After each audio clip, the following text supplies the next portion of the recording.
There was one moment when we were interviewing him and he was getting all dolled up and just more and more jewelry added on. And he turned to us and he said, I'm so Hollywood in 1980. Yeah, we spent 2.5 years with Walter, and so we were filming nonstop with him. And he is an adorable person. Like, everything that comes out of his mouth is cute or funny or flirtatious or ridiculous. I'm just like Dorian Gray. My pictures are growing old, but I'm growing young. We really do love, like there's 3 or 4 months we really do love and we kick ourselves, but it's, I mean, I guess that's filmmaking, right? Making the tough decisions of what's good to move the narrative forward and tell the story. We asked him who would play him in a movie, and we suggested Gael Garcia Bernal, and he said, oh, too old. And then I said, well, who would you have play you? And he said, who is that boy in Call Me By Your Name? We were like, Timothée Chalamet? And he was like, yes, this would be a good opportunity for him. Walter is 88 years old. It's like, it's totally ludicrous. Queremos compartir esta buena noticia. Vamos. ¿Cómo se llama el actor de Call Me By Your Name? El muchachito, Timothée Chalamet. Chalamet. Mira, tiene oportunidad. That's a good idea. Timothée Chalamet. Yeah. For Call Me By Your Name. Yeah. There's a great moment he also tells us about when he was learning English, trying to learn how to properly pronounce words. So focus was really difficult for him, and it turned into fuck us. Fuck us. So it's fuck us. Fuck us. Fuck us. Which we still laugh about. So Yeah.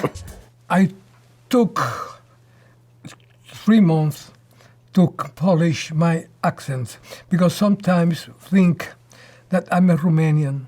And for me it was very sad when they said, are you Romanian? Are you Russian? Because your English, your accent is so strong and so out of this world, something like that.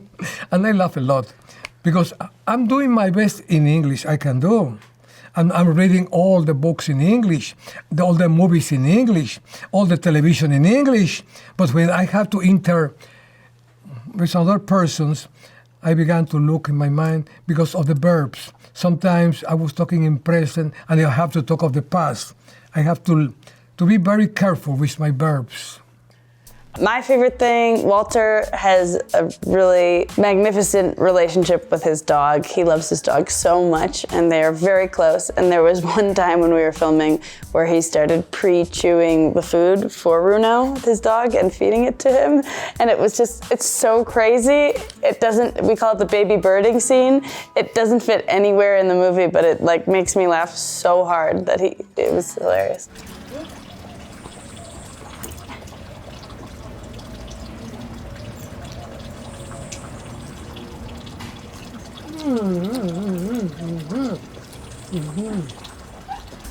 It was really hard to get these things in a narrative, you know, like where do you get the fuck us story, like 3-minute interlude about fuck us or baby birding. It was just like it was so hard.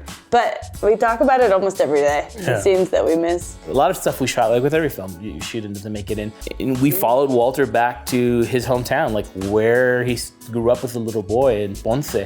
And revisited the school that he went to, the elementary school. And it was really interesting just to see like young elementary school children interact with Walter because he is such a larger than life personality, and they were like, what is this? But then there was a lot of like really fabulous 12-year-old boys who kind of had that moment of recognition, and that was really sweet. Yeah, it was incredible.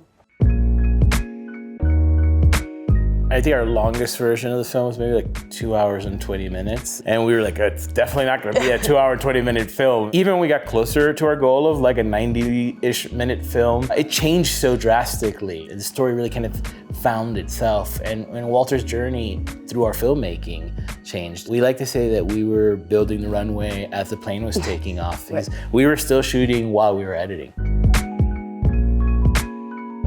So we started filming with Walter about 2.5 years ago, and we started editing in June. We submitted the film on November 1st. We submitted the film Sundance, that is. You know, it was a real rush to get the movie done. We wanted to finish it. We wanted him to see it. We wanted him to be alive when it came out and people fell back in love with Walter. He was huge. 120 million people a day watched Walter at his peak. For 30 years. And so it was a long filming process, but a very intense and short edit for a documentary. It was really difficult because, Walter had, as an astrologer, a 50-year career. But before that, he was a dancer, theater actor, telenovela star, and there were so many components to his life. And I think that every time that we talked about it, we looked at how important is this to his ultimate story that we're telling of this kind of unlikely rise from boy in the sugarcane fields of Puerto Rico to megastar. And that really led each decision. Is this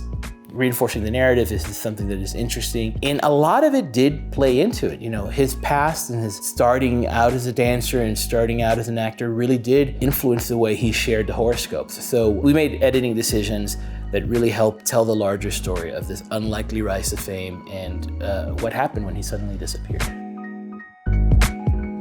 For us, we really wanted to focus on Walter's message, which is love and peace and accepting people that are not like you and loving everybody.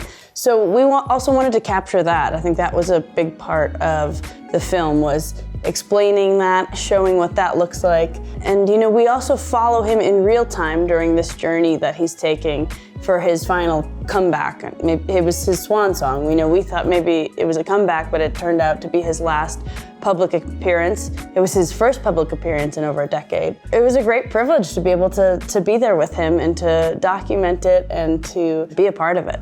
Please check out Mucho Mucho Amor on Netflix.